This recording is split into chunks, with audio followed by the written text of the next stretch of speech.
유대인들에게 자주 쓰였던 속담이 하나가 있습니다.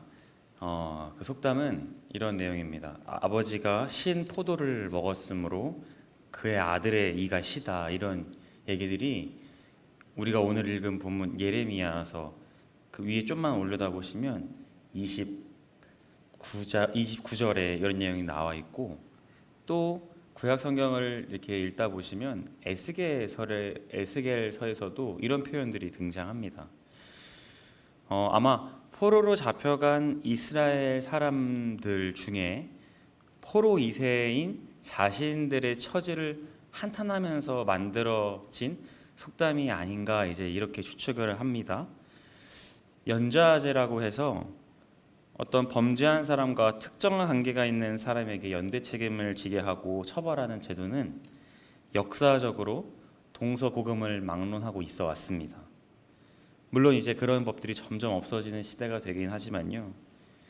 만약 제가 잘못한 것도 아닌데 저의 친척이나 아버지가 어떤 갚지 못한 빚이 있는데 자녀인 제가 부모님의 자녀라는 이유만으로 버는 족족 계좌에서 한 번도 만져보지 못한 돈이 그대로 나가고, 또 갚는 일이 늦어져서 제가 어디 수감을 낸다고 만약 이렇게 생각한다면 조금 억울할 것 같습니다. 그러니까 아마 이스라엘 백성들도 아버지가 신포도를 먹었는데 왜 아들인 우리가 이 타국에 와가지고 포로 생활을 해야 하는가, 이렇게 얘기하는 것이 또 한편으로는 이해가 되는 부분도 있습니다. 실제로 하나님을 거역하고 배반한 유대인들이었기 때문에 하나님께서 그러한 포로 시간을 허락하셨기 때문인 거죠. 우리 아버지가 지은 죄를 왜 우리가 겪어야 됩니까? 왜 우리가 당해야 됩니까? 이런 유대인들의 반응에 29절 이렇게 이야기하고 있습니다. 그때 그들이 말하기를 다시는 아버지가 신포도를 먹었으므로 아들들의 이가 시다하지 아니하겠고, 또 28절을 보시면 다시 그들을 세우고 심으리라 이렇게 주님께서 약속을 하십니다.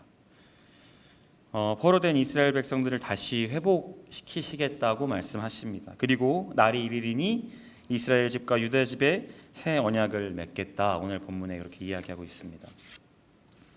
그런데 이 언약을 맺겠다고 하는 이 주님의 말씀이 참 감사하고 고맙고, 그런데 한편으로 인간적인 생각으로는 잘 이해가 되지 않는 부분들이 굉장히 많습니다.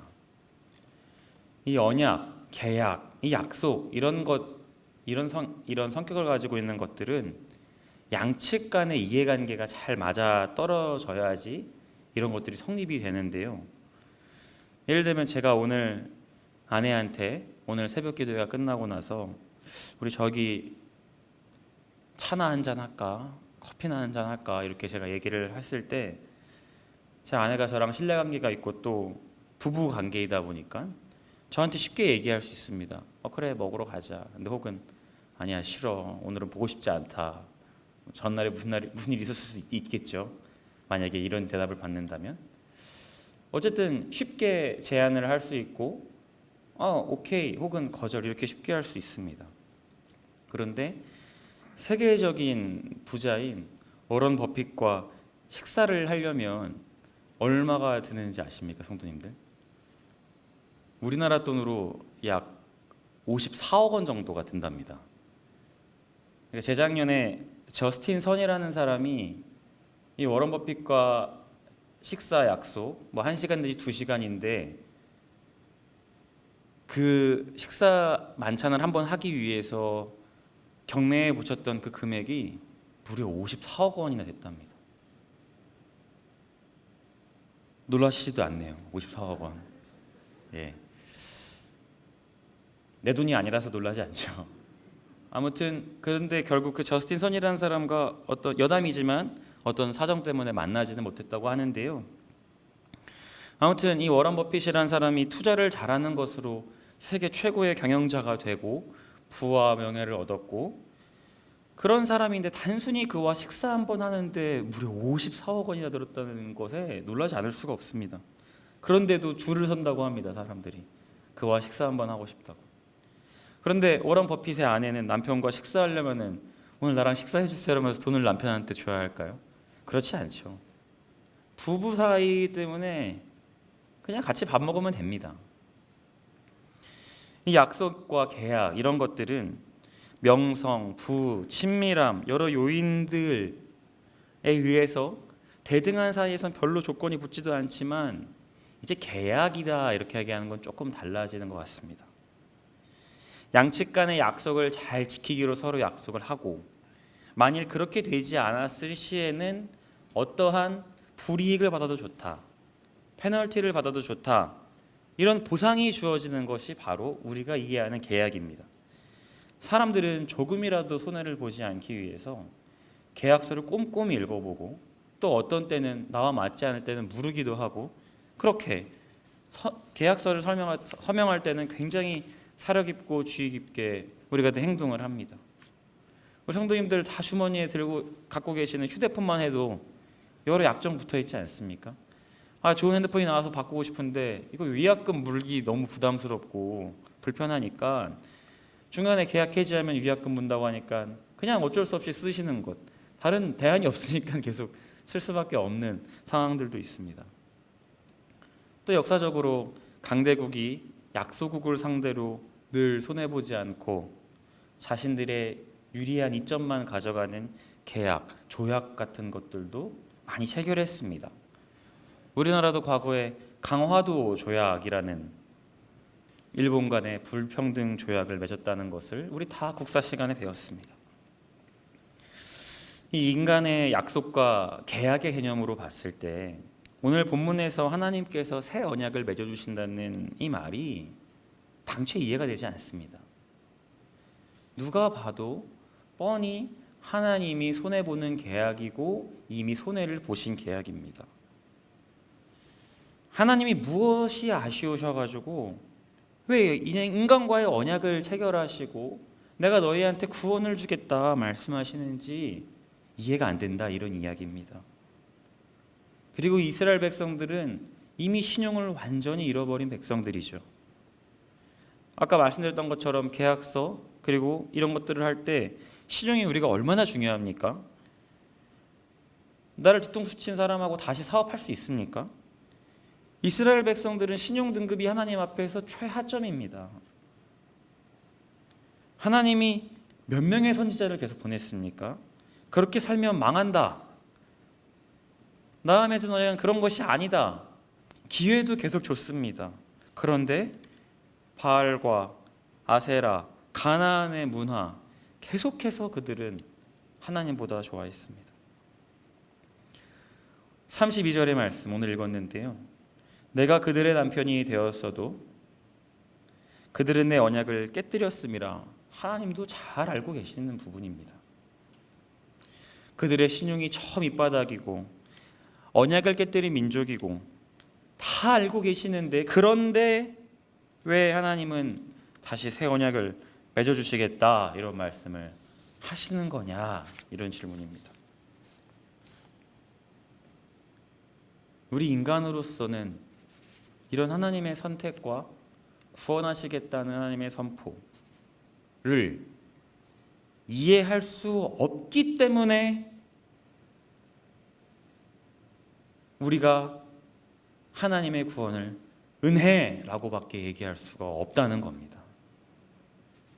하나님의 사랑, 하나님의 자비하심 외에는 이런 하나님의 언약, 다시 세우겠다라고 말씀하시는 것을 우리가 이해할 수밖에 없습니다.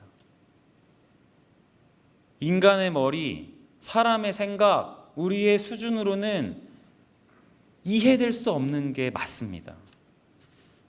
하나님만이 아시고 하나님의 강권적이고 주권적인 역사하심만이 이 모든 내용이 설명이 된다 말씀입니다.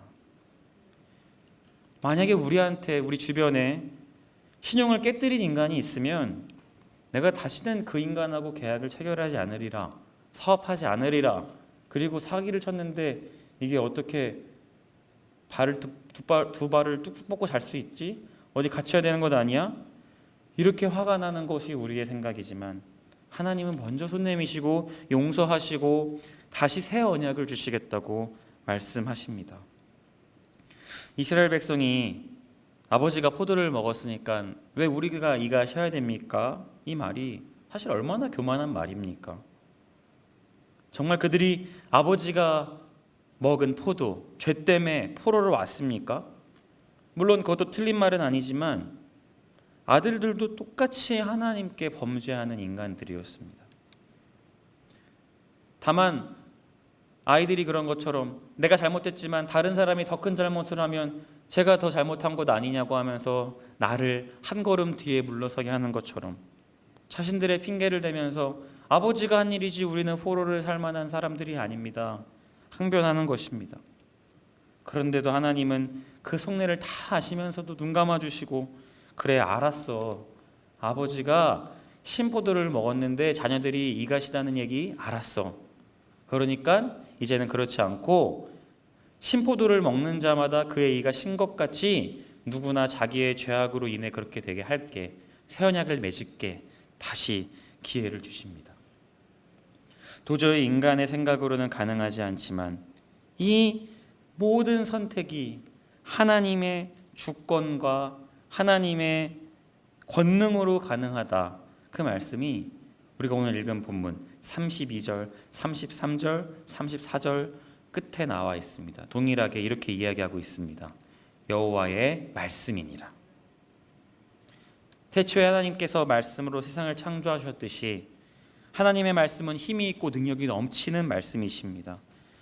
그 권능의 입술로 하나님은 내가 너희와 새 언약을 맺겠다. 내가 너희를 구원하겠다. 내가 과거에 너희의 죄를 말하지 않겠다. 너희는 내 백성이 되겠다.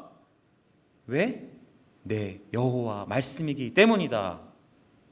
오늘 너와 내 집에 구원이 임했다.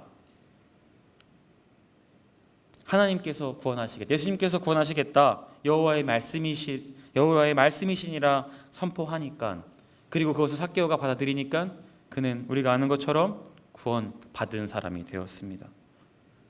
구원은 우리의 어떠함과 아무런 상관이 없습니다.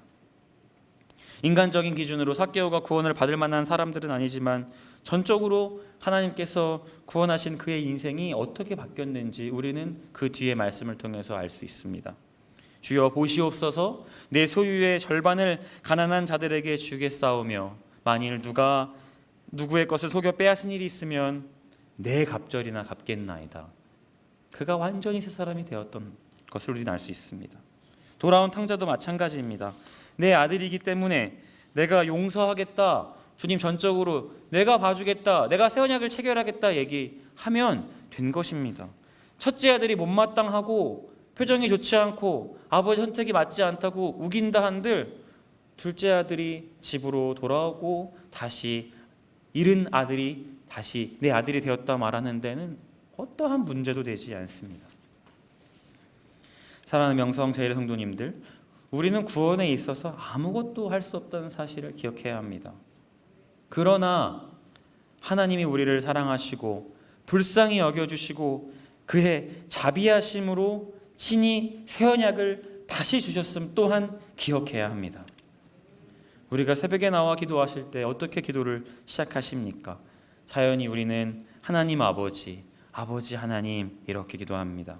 네, 그 탄식 같은 아버지 하나님, 그 말에 아버지 되시는 하나님께서 우리를 기뻐하고 받아주십니다. 이전에 우리가 가진 문제들, 우리가 깨뜨린 신용들, 우리가 가진 문제들, 그 어떠한 것도 하나님 앞에 나아가는데 방해가 되지 않습니다. 하나님, 과거에 우리가 신용등급이 저 밑에 있고 하나님의 계약을 매일매일 깨먹는 나쁜 주님의 속상한 자녀들이지만 그래도 눈물로 다시 주님 앞에 기도로서 회복하고자 이렇게 새벽 기도를 나오고 예배를 드리고 주님을 찾는 우리 발걸음을 기뻐하시고 다시 내가 너와 새 언약을 맺겠다, 내가 너를 구원하겠다, 그런 약속의 말씀을 오늘 새벽 기도를 통해서 다 듣는 우리 귀한 성도님들 되시길 간절히 축복합니다. 기도하겠습니다. 하나님 아버지 감사합니다. 우리는 주님을 따른다고는 하지만 늘 우리의 생각과 우리의 연약함에 사로잡혀서 하나님을 금세 잊어버리고 우리의 행동대로 하는 연약한 인간입니다. 하나님, 우리의 부족함을 아시지만 그 부족함을 아시고도 다시 우리와 새 언약을 맺어주시겠다고 말씀하십니다.